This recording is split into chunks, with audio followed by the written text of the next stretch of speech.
दोस्तों मैं हूं मनोज कुमार गुप्ता। आप देख रहे हैं मेरे चैनल को जिसका नाम है रेगुलर क्लासेस फॉर अकाउंट। और अभी चल रही है इनकम टैक्स, वो भी कौन सी वाली, एससी मल्होत्रा की। और साहित्य पब्लिकेशन से असेसमेंट ईयर देख सकते हैं और एससी मल्होत्रा लिखा हुआ है। और हाउस प्रॉपर्टी का चैप्टर चल रहा है, income from house property. Question number 17 चलेगा इसका और पढ़ा देते हैं आपको क्या क्या लिखा है इस क्वेश्चन में।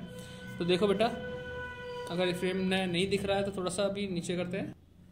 तो इसमें लिखा है mister Naresh Kumar owns a big house consisting of 2 unit. बेटा देख ले यहाँ पे Deepak, 2 unit construction completed on 1 July 2015 को कंस्ट्रक्शन कंप्लीट हुआ, लेकिन एक हाउस के अंदर 2 यूनिट है, याद रखना। 1 unit is let out for residential purpose on A monthly rent 2000। However this unit remain vacant for 3 month. मतलब पहली यूनिट है उसने किराए पे दिया और 2000 रुपये किराए पे दिया, वो यूनिट 3 महीने खाली भी रही है ना। जनवरी फरवरी मार्च लिखा during the previous year when it was used, हाँ during the previous year when it was used by Naresh Kumar for his residential purpose. कहने का मतलब है जब ये खाली रही उस समय नरेश कुमार जो मालिक है खुद जाकर रहने लगे। बात को समझ रहे हो भाई? 9 महीने किराएदार रहा, 3 महीने खाली रही तो खुद जाके वो रहने लगे। और ऐसी कंडीशन में हम नॉर्मल कंपैरिजन करते हैं। सेम ही क्वेश्चन है, सेम ही है, आधा तो सेम हो गया। The second unit half portion is used by Naresh for the purpose of his profession, खुद के प्रोफेशन के लिए। तो ये लिखा second unit half portion, second unit का आधा हिस्सा जो बनता है वो अपने प्रोफेशन के लिए यूज करते हैं। While the remaining half portion is used for his on residence for full year, खुद के रहने के लिए भी यूज करते हैं। तो ऐसी कंडीशन में एक चार्ट बना के दिखाऊंगा मैं आपको, उसमें क्लियर हो जाएगा।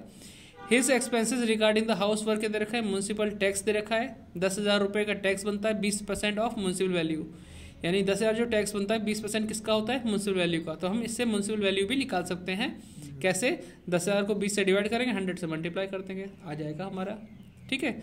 रिपेयर हमें दे रखा है 5,000 का, इंटरेस्ट ऑन लोन हमें रिन्यूएबल का दे रखा है कितना? 20,000 रुपये, पहले से बता दिया।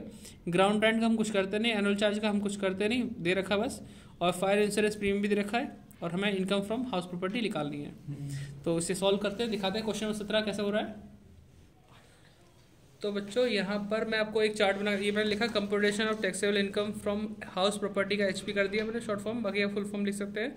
फॉर द असेसमेंट ईयर 2021-22 एक चार्ट बनाते हैं आपके लिए। ये बहुत बड़ा हाउस है ना। इसमें 2 पोर्शन या 2 यूनिट हैं। एक पोर्शन तो लेट आउट है, ठीक है, लेट आउट लिख दिया। तो ये 50% हो गया एक तरह से, है ना। बाकी 50% जो बचता है उसका 20 मतलब आधा हिस्सा, इसका भी आधा हिस्सा मतलब 25% के बराबर सेल्फ प्रोफेशन है। और बाकी 25% के लिए सेल्फ ऑक्यूपाइड है। ऐसे क्वेश्चन भी होंगे आपके पास।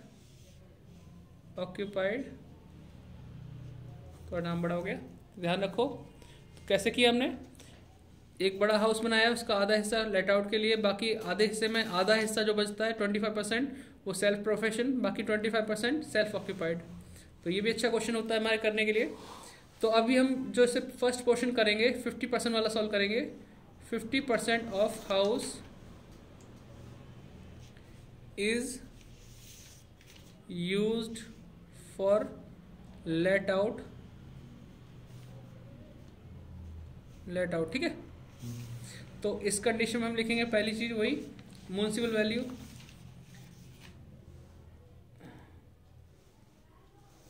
म्युनिसिपल वैल्यू कितनी रखी इसमें है क्या? म्युनिसिपल टैक्स तो है, हमें चाहिए वैल्यू। या म्युनिसिपल टैक्स दे रखा था, क्वेश्चन यहाँ साइड में आप देख चुके होंगे पहले से, इसे स्क्रीनशॉट ले लेना फिर से वीडियो प्ले करके। तो म्युनिसिपल वैल्यू 10,000 दे रखा है, और जो कि कितने परसेंट टैक्स, मतलब सॉरी म्युनिसिपल टैक्स दे रखा 10,000, जो कि 20% के हिसाब से है, इंटू 100 कर दो, पूरी वैल्यू आ जाएगी 50,000 जो म्युनिसिपल वैल्यू होगी। अब पूरे हाउस की वैल्यू तो हमें अभी चाहिए नहीं, हमें कितना चाहिए? सिर्फ 50%। तो 50% कितना होता है इसका? 25,000। कैसे किया सुन लो फिर से। हाँ दोबारा मैं यहाँ दिखा देता हूँ। यहाँ पे लिखा है म्युनिसिपल टैक्स पेड किया 10,000, सेम है उसका। हाँ ऐसा मैंने कराया था मैं 1/4 के हिसाब से। म्युनिसिपल टैक्स पे किया 10,000 जो कि 20% है म्युनिसिपल वैल्यू का, ठीक है। 10,000 म्युनिसिपल वैल्यू का, ठीक है। हाँ 20% के हिसाब से, हाँ तो म्यूनसिपल टैक्स 10,000 पे किया, 20% से डिवाइड किया, इंटू 100 कर दिया, फुल वैल्यू कितनी आई 50,000। लेकिन ये पूरे हाउस की है, हमें चाहिए सिर्फ 50%, तो 50% कितना होता है आधा, 25,000। फिर सेकंड नंबर फेयर रेंट है हमारे क्वेश्चन में क्या? नहीं है, इसमें क्वेश्चन में फेयर रेंट नहीं दे रखा, तो फेयर रेंट क्या लिख दूंगा, नील, देख पा रहे होंगे। फिर तीसरा पॉइंट लिखूंगा मैं एक्चुअल रेंट, मकान हमारा सिर्फ 9 महीने के लिए रहा और 3 महीने बाकी जगह मकान मालिक खुद रहने लगा, तो एक्चुअल रेंट आएगा हमारा सिर्फ 9 महीने का 2,000 के हिसाब से, 2,000 इंटू 9, कि बाकी 3 महीने तो खाली रहा, खाली रहने में मकान मालिक खुद जाकर रहने लगा, तो 9 दूनी 18,000 ये लिख दिया। और जब मकान मालिक खुद जाके रहने लगा उस केस में हम नॉर्मल कंपैरिजन करते हैं, तो पहले तो इन दोनों में देखो ज़्यादा कौन सा है, 25 ही ज़्यादा है, ये तो नील है, तो वो तो बन गया एक्सपेक्टेड रेंट। जब म्यूनसिपल वैल्यू फेयर रेंट में कंपैरिजन करोगे जो ज़्यादा होगा वो हमारा क्या है, एक्सपेक्टेड, जो कि हमारा 25,000 आ गया। फिर हमारा आता है एक्चुअल रेंट जो कि 18,000 है। अब इन दोनों में कंपैरिजन करने बैठोगे तो ये 25 अब भी ज़्यादा बैठ रहा है, तो ये है ग्रॉस एनुअल वैल्यू, तो ये हो गया 25,000। जहाँ आपको दिखना बंद हो जाए, जैसे फ्रेम में से बाहर हो जाए आउट, तो आप लिखना शुरू कर देना वीडियो पॉज करके, ठीक है। तो 25,000 तक आ गया हमारा। अब करते हैं less municipal tax, municipal tax, और टैक्स कितना था, 10,000 था पूरे मकान के हिसाब से, तो हम तो आधे पोर्शन सॉल्व कर रहे हैं, तो आधे का मतलब 50% टैक्स दिखाना चाहिए हमें, तो 5,000 दिखाएंगे सिर्फ हमें यहाँ पे, है ना, तो कितना आ गया 20,000, ये है annual value.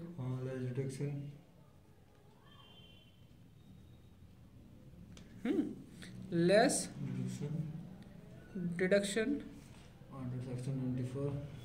Under section 24, first है 30% ऑफ AV एनुअल वैल्यू, है ना, तो 20,000 30% 6,000 होता है। फिर है नंबर 2 इंटरेस्ट ऑन लोन, ठीक है, PY वगैरह कुछ नहीं होगा, इंटरेस्ट ऑन लोन लिख सकते हैं। जब PY और प्रायर टू PY जब होता है, जब फर्स्ट सेकंड पॉइंट, जब हमें सारी डिटेल दे रखी, कब लोन लिया, कितने का लोन लिया, कब मकान कंप्लीट हुआ, है ना, किस परसेंट से लोन लिया, तो वो सब जब डिटेल होती है तब जाके हम करते हैं। अभी हमें 20,000 का इंटरेस्ट दे रखा है, क्वेश्चन हमने स्टार्टिंग में पढ़ा होगा, तो 20,000 का इंटरेस्ट दे रखा है, तो 20,000 तो पूरे मकान का है, तो हमें सिर्फ 50% के लिए भी दिखाना है, तो 50% कितना हो जाएगा इसका 10,000, तो टोटल कितना हुआ अभी 10 और 6 16,000। जब माइनस करूंगा तो अभी भी मैं फायदे में चल रहा हूँ, इनकम शो हो रही है इसमें भी, इनकम फ्रॉम HP, ठीक है, इनकम है, थोड़ा सा दिख नहीं रहा, उस साथ दिख गया होगा, ठीक है, इनकम फ्रॉम HP आ गया, कोई दिक्कत तो नहीं। आप अभी पॉज करके यहाँ से यहाँ तक का नोट कर लो, ठीक है। फिर मैं इसका अगला पोर्शन यहाँ पे साइड में कराता हूँ, जिसमें मैं इसमें सेल्फ प्रोफेशन का यूज़ करूँगा और फिर खुद रहने का। तो सेल्फ प्रोफेशन जो होता है, अपना बिजनेस खुद चला रहे हैं अपने घर में, तो कोई इनकम तो हो नहीं रही, और इनकम होती भी है तो वो बिजनेस प्रोफेशन वाली हेडिंग में आनी चाहिए, ना कि हाउस प्रॉपर्टी वाले में। एक चैप्टर होता है ना, हाँ, PGBP के नाम से, तो बिजनेस प्रोफेशन का एक हेड है, उसके अंदर इसकी इनकम काउंट होगी, इस हाउस प्रॉपर्टी के अंदर नहीं आएगी। जब हम अपने मकान में खुद का बिजनेस चलाते हैं, जैसे ये रोड पे दुकान देख रहे हो आप, घरों के अंदर खोल रखी है, तो हाउस में ही तो खोल रखी है तो ये PGBP में आएंगे, जो बिजनेस प्रोफेशन से जो इनकम होती है ना, गेन होता है, उसमें आता है ये चीज़। तो उसके लिए तो मैं यहाँ पे पोर्शन डाल दूँ, सेकेंड पोर्शन, और लाइन लिख देता हूँ, इतनी कम जगह में आ जाएगा, 25% of house is used for self profession, है ना, प्रोफेशन, ठीक है। तो इसमें लिखते हैं हम दिस इनकम, ऊपर से थोड़ा गायब हो रहा है, थोड़ा ध्यान देना, दिस इनकम इज नॉट, लिखा भी जरा इसमें, considered in this head, writing थोड़ी ऐसी है इसको, ठीक है। This income is not consider in this head, doctor वाली राइटिंग हो रही थोड़ी सी, तो आप यहाँ से यहाँ तक नोट डाउन कर लेना, यहाँ से यहाँ तक का, ठीक। अगले पेज पे चलते हैं, पॉज करके लिख लेना आराम से, अगले पेज पे आते हैं। थर्ड पोर्शन जो था 25% of house is used for क्या होगा, खुद का रहना है ना, सेल्फ रेजिडेंस लिख दो या ऑक्यूपाइड लिख दो, एक ही बात है। सेल्फ रेजिडेंसी के लिए यूज कर रहे हैं, जब अपने मकान में खुद रह रहे हो तो कोई इनकम तो हो नहीं रही, तो यहां से स्टार्ट करो। ग्रॉस एनुअल वैल्यू क्या हो जाएगा, नील। लेस म्युनिसिपल टैक्स भी लिखोगे तो भी क्या आएगा, नील। नील हो गया, तो क्या बचा एनुअल वैल्यू, नील। तो ये AV लिख दो शॉर्ट फॉर्म, है ना। Less deduction section 24, deduction under section 24 क्या हो जाएगा, 30% of AV, nil. Number 2 interest on loan, है ना। यहाँ 20,000 का लोन था पूरे मकान के लिए, अभी हम सॉल्व करें सिर्फ 25%, 1/3, तो 25% के हिसाब से अगर सॉल्व करेंगे 1/4, वही वाली बात है, तो कितना आएगा इसमें, 5,000 आएगा। और जब नील में से 5,000 माइनस करने बैठोगे तो माइनस का 5,000 आएगा, इसे बोलेंगे लॉस फ्रॉम HP। हो गया, एक पोर्शन में तो फायदा हो रहा है, एक पोर्शन में नुकसान हो रहा है, तो हम लिखेंगे total taxable income from house property. तो पहले लिख देते हैं फायदा कितना हुआ था, 4,000, घाटा कितना हुआ, तो अभी भी माइनस में चल रहा है, 1,000 का क्या है, लॉस। ठीक है, तो इस तरह से लिख देंगे। अपना क्वेश्चन पूरा यहाँ पे है, आप चाहे तो नोट कर लो, इतने फ्रेम में अगर दिखाई दे रहा हो, क्योंकि ऐसा ना वीडियो बनने बाद फ्रेम थोड़ा कट भी जाता है कई बार, तो ऐसा है हिसाब किताब, है ना। तो मिलते हैं नेक्स्ट वीडियो में, तब तक के लिए जय हिंद जय भारत। तो आपका वही टारगेट, वीडियो को शेयर करना, लाइक तब करना जब पसंद आए वीडियो, और चैनल को सब्सक्राइब तो करवा ही देना। अब 10,000 करवाने हैं पहले नए साल पे, सोच रहे हैं केक वेक काट लें, क्या करें ना करें, देखो क्या होता है। ठीक है, और आप चाहें तो टॉप सपोर्टर भी बन सकते हैं। सपोर्टर में मिलेगा कुछ नहीं, मेंबरशिप लेके, पहले ही बता रहा हूँ।